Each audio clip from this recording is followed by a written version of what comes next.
Bab 156. Sarapan bersama dimulai. Dimas memuji masakan Gendis. Ini rasanya mirip dengan masakan Pipi Dimitri. Kau belajar darinya juga? Ya, tentu saja. Tapi dengan surat perjanjian.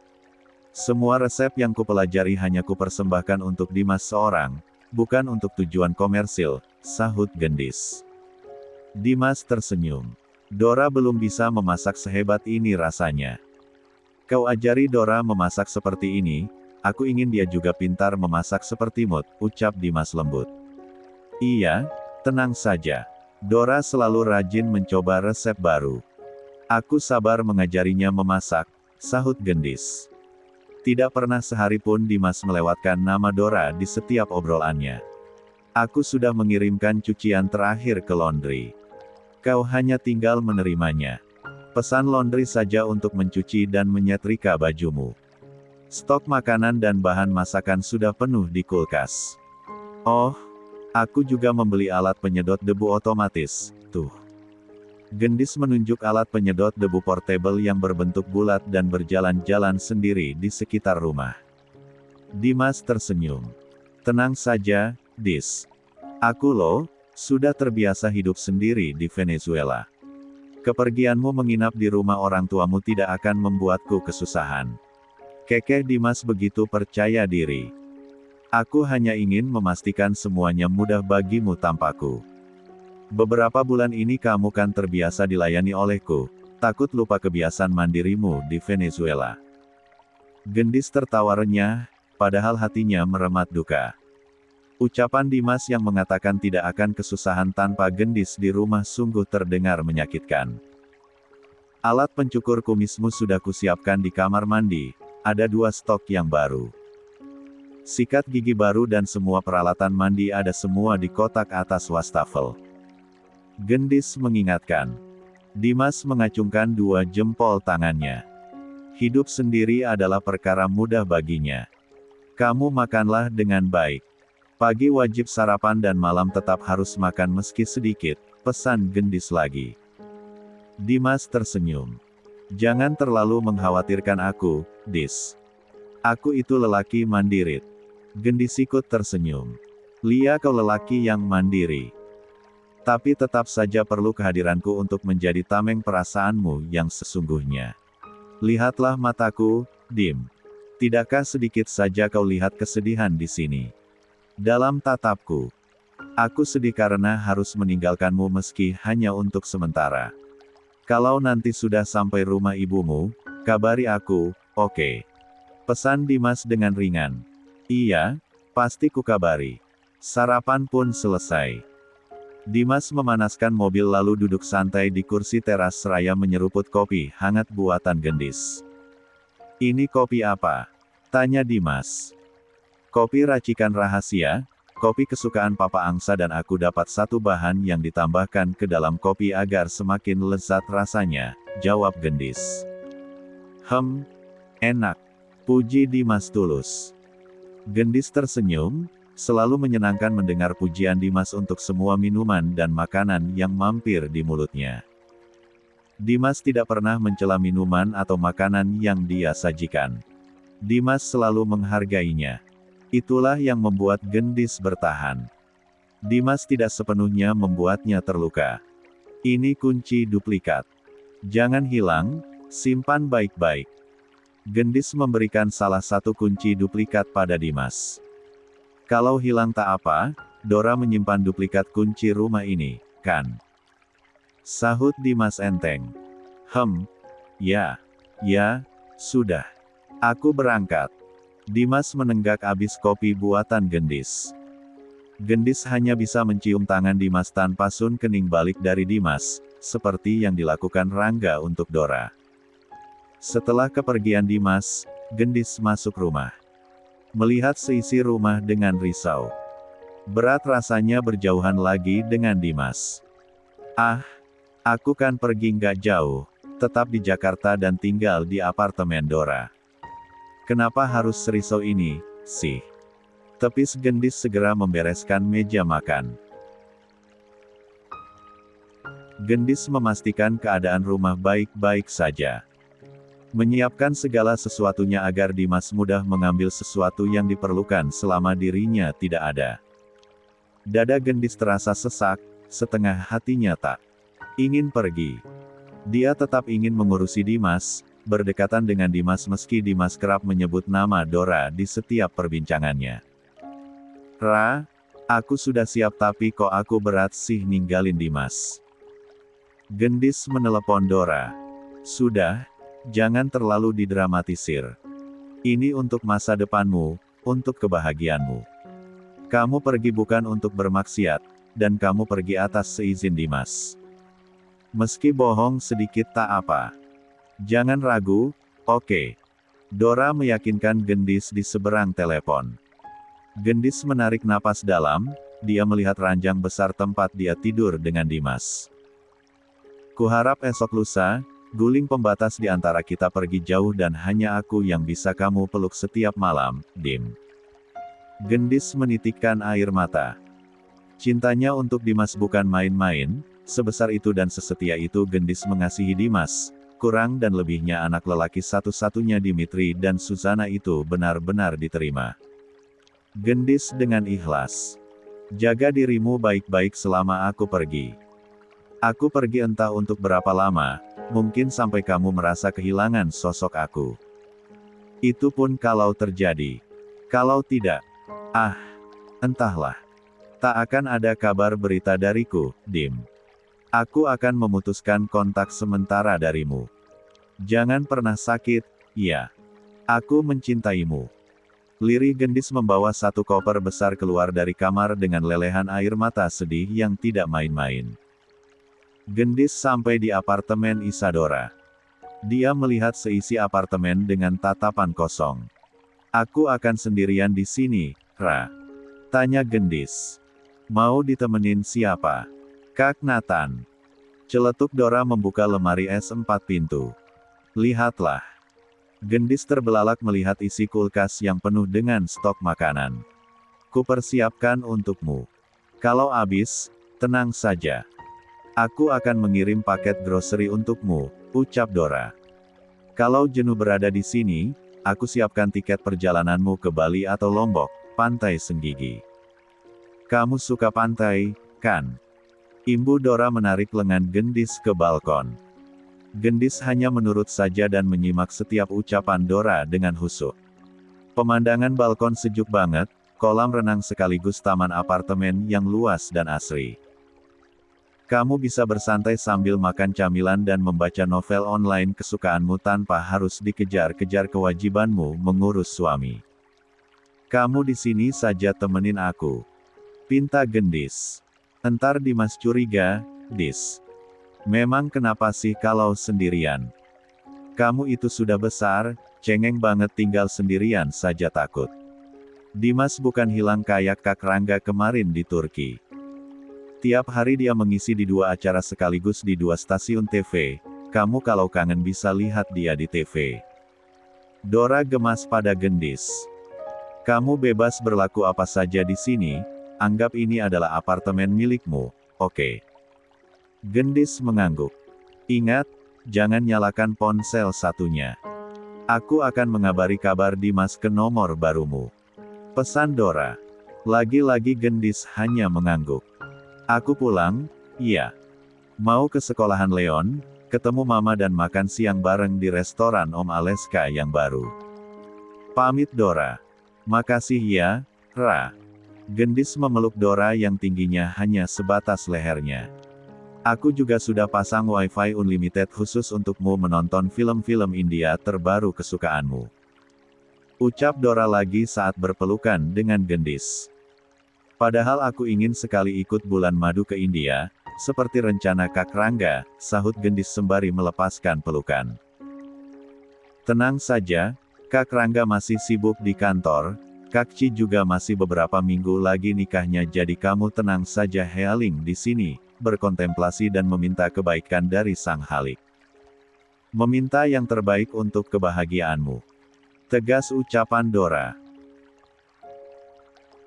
Gendis kembali mengangguk. Kedua gadis itu bertukar ciuman pipi lalu Dora berpamitan. Tinggal gendis yang berada sendirian di apartemen yang cukup luas dan lengkap tersebut. Isadora tetaplah sahabat terbaiknya. Sedikit pun gendis tidak pernah merasa kesal, jengkel atau benci pada Isadora karena Dimas begitu memujanya. Gedung sekolah Leon. Leon bingung karena video dia bersama Rere di sebuah minimarket tersebar. Dia tidak menduga ada seseorang yang merekamnya saat mengajak Rere berbelanja di minimarket. Leon, kamu udah ganteng, baik hati banget, sih. Leon, kamu gak kebauan gandeng-gandeng pengemis. Lihat, orang-orang di minimarket aja banyak yang tutup hidung. Keren gak, sih? Seorang Arthur Leonard Darmawangsa sebaik itu belanjain pengemis ke minimarket. Dia beneran tulus apa pencitraan, sih? Leon tak mungkin pencitraan, aku ngefans sama dia. Mamanya sering ngajak Leon ke lingkungan kumuh buat bagi-bagiin makanan. Kalian tahu, enggak? Leon terkenal di kalangan anak-anak jalanan di Jakarta ini. Suara-suara pemujaan berdengung di telinga Leon. Tapi dia bingung, kenapa video itu baru tersebar. Padahal itu sudah lama sekali saat Rere masih ada di rumah belakang perumahan di mana kakaknya Isadora tinggal. Leon kembali teringat Rere. Gadis kumuh dan kumal yang dia berikan dompet khusus hasil rajutan Lanita. Rere, kamu di mana? Apa hidupmu baik-baik saja? Batin Leon teringat Rere, Welly dan juga sang nenek. Leon memiliki banyak penggemar sekaligus haters. Di sekolahnya terbagi dua kubu, penggemar dan pembenci. Tapi tentu saja penggemar Leon jauh lebih banyak. Kubu pembenci adalah mereka yang iri dengan kesuksesan dan ketampanan Arthur Leonard Darmawangsa. Leon berjalan sendirian menuju kelasnya. Saat ini Leon masih duduk di kelas 2 SMP. Leon dikejutkan oleh seorang gadis yang mendorongnya demi menghindari sebuah siraman air kotor. Gilingan kalian, ya. Salah Leon apa sama kalian sampai rencanain buat ngisengin Leon, heh. Maki seorang gadis yang tubuhnya basah kuyup terkena air kotor satu ember. Gadis itu adalah Elena. Elena berkacak pinggang memaki 3 orang anak lelaki di depannya. Kejadian tersebut mengundang banyak kaum hawa mengerubungi Leon dan Elena. Tentu saja mereka membela Leon. Ah, kalian pada bucin amat sih sama artis tengil sok kegantengan itu, sampai dibelain mati-matian. Celetuk Fajar, anak paling tinggi di antara kedua rekannya yang berencana menyiram Leon dengan air kotor. Fajar dan kedua temannya diserang fans Leon saat itu juga. Leon hanya diam melihat keramaian di depannya, dia lebih fokus pada Elena yang berdiri sambil menyekat tetesan air kotor di bajunya. Kenapa kamu harus dorong aku, sih? Bajumu kan jadi kotor begini. Leon mendekati Elena. Oh, enggak apa-apa, aku punya baju ganti di mobil, tenang saja. Lagi diambilin saudaraku. Elena tersenyum. Bertepatan dengan berakhirnya kalimat Elena, Rere muncul dengan tergopoh-gopoh membawa seragam Elena yang dia ambil dari mobil. Driver Elena memang menunggui Elena hingga jam sekolah usai. El, ini bajunya. Ayo, kita ganti bajumu. Rere berkata pelan dengan sedikit menunduk, tidak ingin melihat Leon yang berdiri di depan Elena. Oh, ayo. Leon, aku mau ke toilet dulu. Mau ganti baju. Elena segera menggandeng Rere menuju kamar mandi. Leon mau tak mau mengikutinya. Kok kamu ngikut aku, sih? Tanya Elena. Ya ikut doang sampai depan kamar mandi, nggak bakal ikut ke dalam, kok. Kekeh Leon, dengan senyumnya yang menawan. Elena dan Rere ingin pingsan saja rasanya melihat senyum Leon. Saat Elena berada di dalam kamar mandi, Rere dan Leon menunggui Elena di luar. Kamu adiknya atau kakaknya atau sepupunya Elena?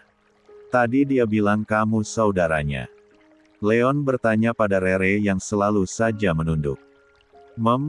Aku tinggal di rumah bersama Elena, jawab Rere pelan. Leon tidak mengenali Rere. Penampilan Rere kini jauh lebih terawat. Rambut tertata rapi dan halus, kulit. Wajah yang bersinar karena apa yang dipakai Rere untuk merawat tubuh dan wajah sama dengan apa yang dipakai Elena. Bedak remaja dipoles tipis di wajah Rere, begitu juga dengan lip tint merah jambu serta hiasan rambut berupa bando cantik berwarna kuning ceria tampak membuat Rere tampil manis, dan sungguh jauh berbeda dengan Rere yang dikenal Leon dulu. Kamu tadi ngambilin baju Elena di mobil. Memangnya drivernya Elena nungguin Elena sampai pulang di sekolah? Tanya Leon lagi. Rere mengangguk. Dia meremat dompet pemberian Leon di saku roknya. Senang rasanya melihat Leon kembali di sekolah yang sama meski Rere tak bisa mengungkapkan siapa dirinya yang sesungguhnya pada Leon. Tak lama Elena pun muncul dari dalam kamar mandi dengan baju seragam yang kembali bersih. Sini baju kotornya. Pinta Rere meraih kantong plastik berisi baju kotor di tangan Elena. Nggak usah, biar aku aja yang bawa. Tolak Elena tersenyum renyah pada Rere. Bagaimana Rere tidak menyenangi Elena, gadis itu selalu bersikap baik padanya. Ketiganya berjalan beriringan dengan Elena berada di tengah, sementara Rere terus saja menyentuh dompet pemberian Leon di saku rok seragamnya. Makasih ya udah belain aku. Tapi lain kali kamu nggak perlu repot sampai segitunya, ucap Leon. Nggak apa-apa, aku seneng kalau bisa belain kamu dari para haters, sahut Elena tersipu senang. Pipinya merona merah bahagia. Rere sendiri tetap saja menunduk tidak berani menyela percakapan Elena dan Leon. Dia itu siapa namanya? Rengganis. Ya, ujar Leon. Adikmu. Atau sepupu. Oh, iya Rengganis sepupuku. Sahut Elena cepat. Sepupumu kayaknya pemalu, ya. Dari tadi nunduk terus, kekeh Leon. Iya, Rengganis memang pemalu orangnya, sahut Elena tersenyum seraya mencolek Rere. Jangan nunduk mulu, bisik Elena. Rere tak peduli. Dia tersenyum kecil dan tetap saja menunduk. Rumahmu di mana, El? Tanya Leon. Di Lebak Bulus, perumahannya Sultan Andara. Wah, kekeh Leon. Nanti siang aku mau makan siang bareng mama dan juga kakakku. Kamu mau ikut makan siang denganku? Tanya Leon. Dia harus bersikap baik pada Elena karena ini kali kedua Elena selalu lebih ekstrim membelanya dari para haters. Elena makin berbunga saja hatinya. Ajakan Leon tidak mungkin dia tolak, sementara Rere gelisah sendiri. Kenapa juga Leon mengajak Elena makan siang? Aku boleh ajak sepupuku? Tanya Elena. Ya, tentu saja, ajaklah. Sahut Leon kembali melirik Rere yang sedikit tegang dengan ajakan Elena. Tak akan mungkin Elena membiarkannya pulang sendiri. Ketiga anak remaja itu memisahkan diri karena bel masuk berbunyi. Mereka berlainan kelas. Rere, aku seneng banget. Aku diajak makan siang sama Leon. Mimpi apa aku semalam coba, Re? Elena menggenggam kedua jemari tangan Rere erat. Rere ikut senang melihat Elena tampak bahagia. Dia benar-benar senang, tak ada sedikit pun rasa cemburu. Pada Elena, Rere sadar siapa dirinya. Bayangin, sekali makan siang sama Leon langsung makan siang bareng mama dan kakaknya. Amazing banget nggak sih? Elena begitu riang dan berbunga-bunga. Udah, simpen dulu rasa senangnya. Pak Rozak datang, tuh. Tepis Rere pelan dengan senyum kecil. Rere dan Elena satu bangku di kelas. Elena benar-benar tak bisa terpisahkan dari Rere. Kamu tahu sesuatu, enggak? Bisik Elena saat Pak Rozak, guru fisika killer julukan anak-anak masuk kelas. Apaan? Sahut Rere dengan berbisik pula. Aku sama Fajar sebetulnya kerjasama. Rere mengerutkan kening. Kerjasama? Kerjasama apa? Aku bayar Fajar buat pura-pura nyiram Leon terus aku muncul jadi penolong Leon. Rencanaku berhasil untuk mendekati Leon. Langsung diajak makan siang sama mama dan kakaknya. Keren gak ideku? Rere terperangah. Pantas saja tadi pagi sebelum berangkat sekolah Elena sibuk membawa satu seragam ganti dan menyimpannya di jok belakang serta meminta sopir pribadinya menungguinya hingga istirahat tiba. Rere melirik Elena diam-diam dari samping. Apapun rencanamu, asal itu tidak merugikanmu dan Leon, aku tak mengapa. Kamu dekat dengan Leon pun tak mengapa, El. Kalian satu kasta, jadi berhak untuk saling mengenal lebih dekat. Rere tetap tersenyum senang lalu mulai fokus menyimak materi pelajaran fisika.